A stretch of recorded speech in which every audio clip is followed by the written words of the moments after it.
I don't think morality is one of the rulers in this world. It's more different species, different beings trying to take advantage of one another. And it could be that because we have more control of the over the environment, we're just doing what any other species would do if they could. We're probably the only species, and I don't know if that's the case, but that got the chance to develop its thinking and its communication with one another to look back at what we're doing to other species and have the chance to consider it from a moral perspective. It could be that being moral will not be of any advantage for you as an individual.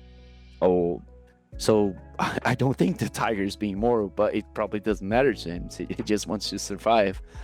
But we can survive. We can probably survive and have a decent life without inflicting harm. Hello, and welcome back to Straw Pet Podcast with me, your host, Jack Cole. So today I'm joined by Marqv Neves, an environmental advocate, researcher, and writer with Thrive, where he explores sustainability through real-world stories and new ideas. So his recent novella, The Jackson's Debate, looks at interspecies ethics and challenges the way we often place humans at the center of environmental thinking. So today we'll be talking about Marx's work, his writing, and what it might mean to think more seriously about our responsibilities to other species. So, welcome, Marcus. And we start by telling us or explaining to us what interspecies ethics is to someone who might not have heard that term before. Yeah. So first of all, thank you for inviting me for the podcast. And yeah, I think going straight into it, that's exactly what my book is about. It's about interspecies ethics, and I think it is a basic term for considering ethics beyond our own species. I think most people mostly consider ethics when they're thinking of one another, and we think of it in different levels. So it might be that we consider people in and around us, that meaning our parents or close relatives, as we consider them more, we care more about their well-being, and the further they go from us, people will generally consider them less, and this will go to different levels. But usually when it goes beyond human species, the consideration goes down, and there's difference in considerations when it comes to different species. So if you're thinking of dogs, for example, of pets, people will generally consider pets on a higher level. They will be granted a higher level of ethical consideration than a cow or an insect or a shark. And those might be from several different cultural reasons, and that's a little bit of what I try to discuss in the book from a alien perspective that won't have humans as part of their species, so they wouldn't consider humans as much as they would consider their own species. And I want to get the reader to feel like what is like to go through that experience of not being the top of the hierarchy of being considered as a species. So, your book is essentially through the eyes of aliens who have come to Earth and they're not considering us as part of them, quote unquote. So, you're basically tackling it that way and then looking at how they might see all species together through a different lens. They're not actually coming to Earth. They're going through a difficulty in their own planet on how to source food for themselves, and they consider themselves to be very moral, so they're giving ethical consideration to the highest standards to all species, even in their own planet. But they find it difficult to understand what it's like to be that species. So this is kind of playing around with, for example, some people will think that a certain animal, for example, fish, it is it can be argued that it's more ethical to source fish than pigs, for example, because we it could be said that they have a lesser understanding of the world around them, or a lesser sentence level, and that would be a reason for someone to then treat them in a certain different way as they would treat a pig, for example. But we probably get wrong what it's like to be a fish. We don't know what it's like, so we're hypothesizing of what is like the experience for the fish. So that's kind of what happens to humans. They're trying to be ethical. The aliens they themselves they really want to do it in an ethical manner, but still they don't understand what humans are like. So they don't know what to consider. Is it sentience level? Is it how reasonable they are? And does the way that we act here look to be very reasonable for an alien perspective? That's kind of what is happening. But they don't really come to Earth, Right. at least not in the beginning of the book. They come to Earth at the end of the book.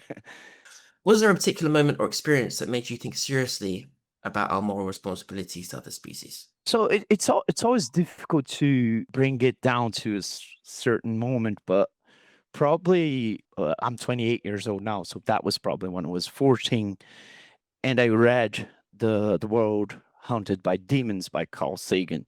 And you might think, what does it have to do with animal interspecies? Because the book itself doesn't have anything to do with animal interspecies. It's about skepticism.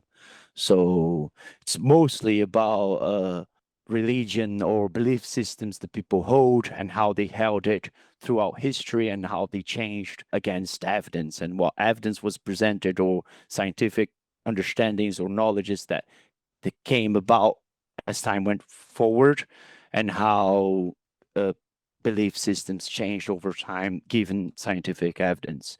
And I think we're probably now at a time that there's enough scientific knowledge of the animals that we exploit, not only the animals we eat themselves, but every animal there that are affected, or every being that is affected by our actions as humans. They're affected by us. They probably go through a very bad experience themselves, and there's enough scientific knowledge to know that they're suffering.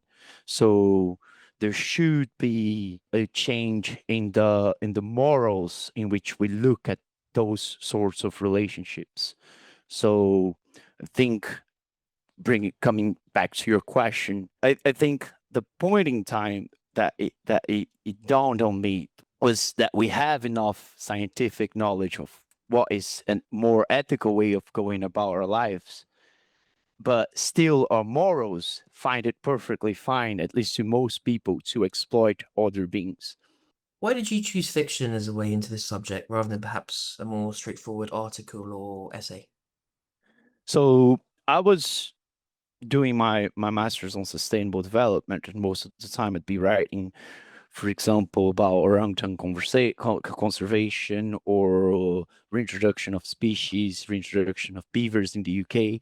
So a lot of those things I'd be writing about it, and I'd be publishing on Thrive, uh, on the blog, and I felt like there was a lot of it out there. Like there was a lot of information, a lot of people doing environmental work, environmental disclosure, and a lot of publishing on that. And it wasn't really changing the narrative. I don't think it is. Probably it is on certain exchange, but then I thought of doing something different, something that would bring a different kind of people to read it and think about it.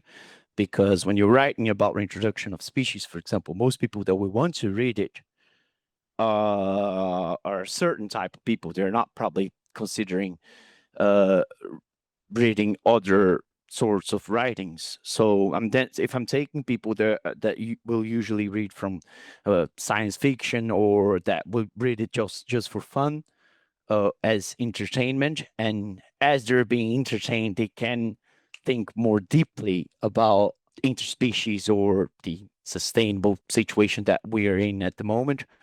I think I, I think we'd have a broader reach, so more people engaging with it and more than ideas coming through.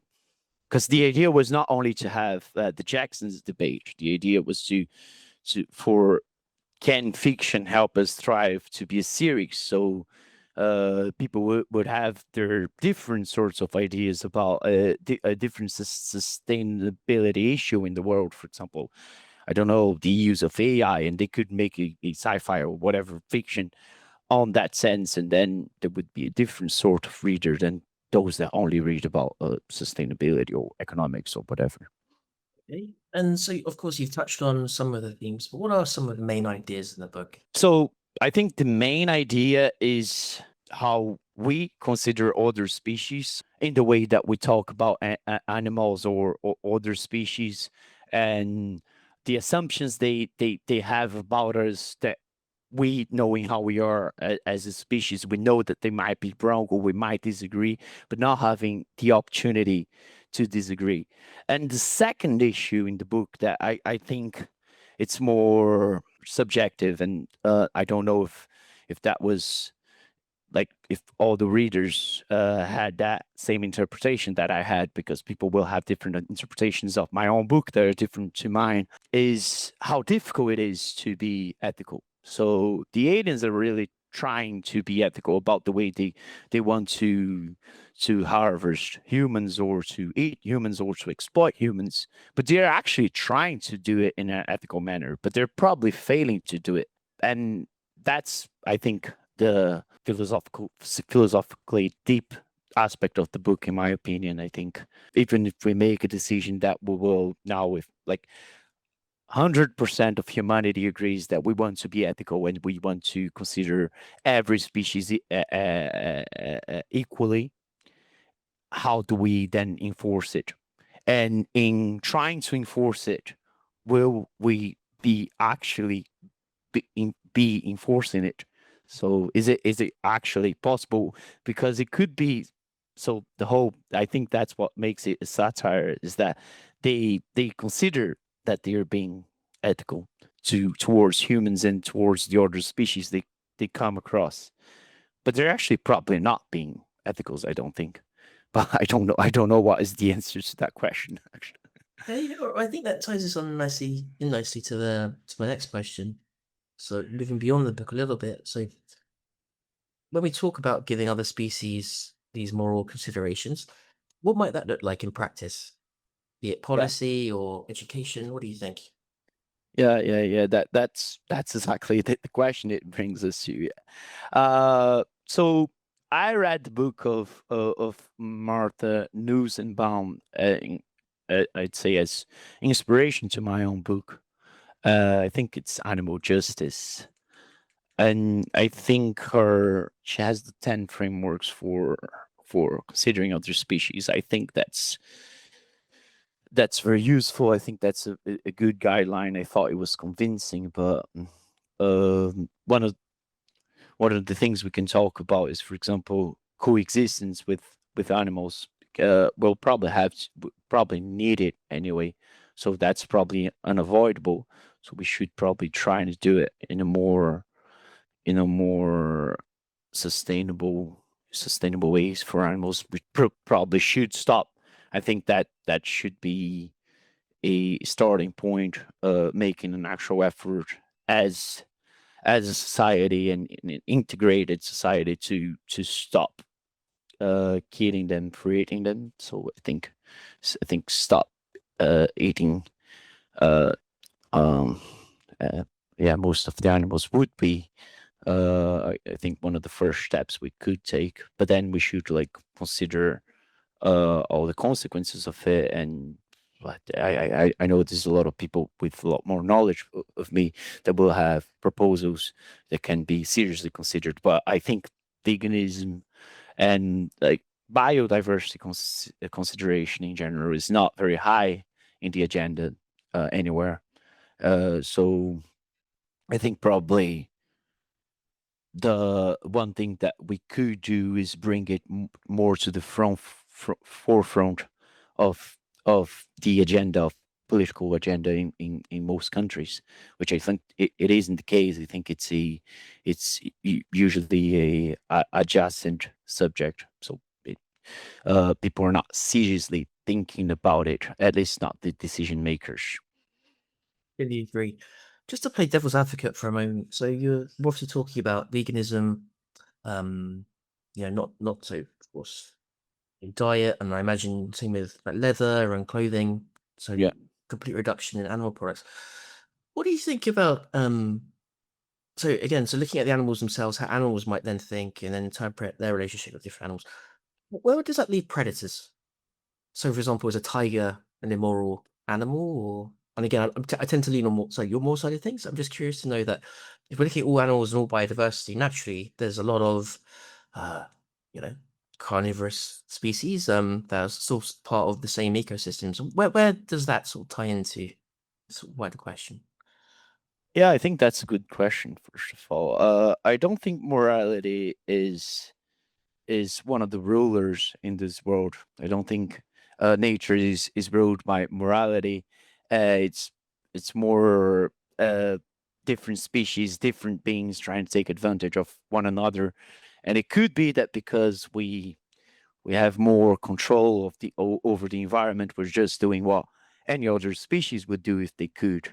So we're probably the only species, and I don't know if that's the case, but probably that got the chance to develop its thinking and its communication with one another to look back at what we're doing to other species and have the chance to consider it from a moral perspective.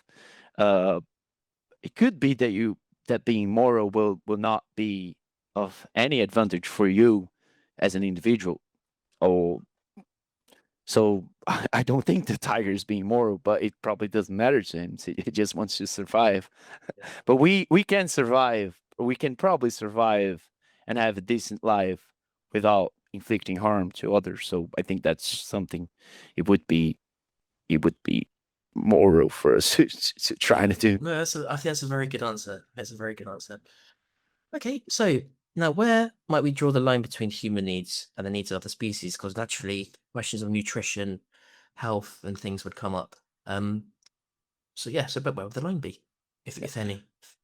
I think most people, and that has to be considered because here this is my opinion, and this is like what is realistic to be actually implemented. So I think most people will think that human lives matters more than other species' lives. So I think any policy should probably be considered on that basis.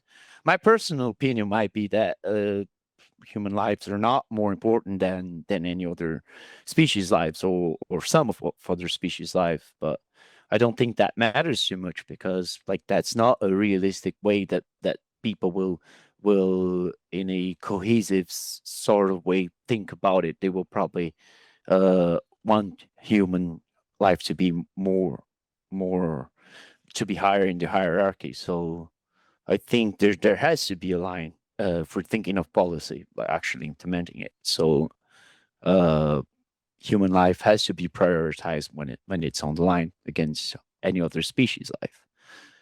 Fair enough. Okay, and finally, what message would you like our audience to take away from this conversation? I think engaging with the subject. I don't think anybody has to be a specialist on the subject of animal consideration, moral species. To just engage with it more. I think that's the point. I think people are not engaging enough with that subject, and the the goal of my book was to make it a more attractive subject of discussion. So uh, I think that's the final message of the book. That's why it's can fiction help us thrive, not only let's just thrive. Yes, of course, and yes. So, and finally, where can people find your work with Thrive? Buy the book, or just generally follow what you're up to? Uh, my work is on now most of the writing that I do is on Can Fiction Help Us Thrive on Substack, my Substack page. And there's also thrivabilitymatters.org. That's where I published my book, and that's where some other of my writings and the colleagues that worked with me are writing their own perspectives on sustainability and thrivability, as they would call it. Uh, and the book itself, you can probably find online on Amazon or Walmart. It depends on the country you're hearing it from, but if it's in the UK, I think Waterstones is actually delivering it. Excellent. So I'll make sure all the links are below. Yeah. Marcus, thank you so much for your time. Thank you. It was a pleasure, Jack.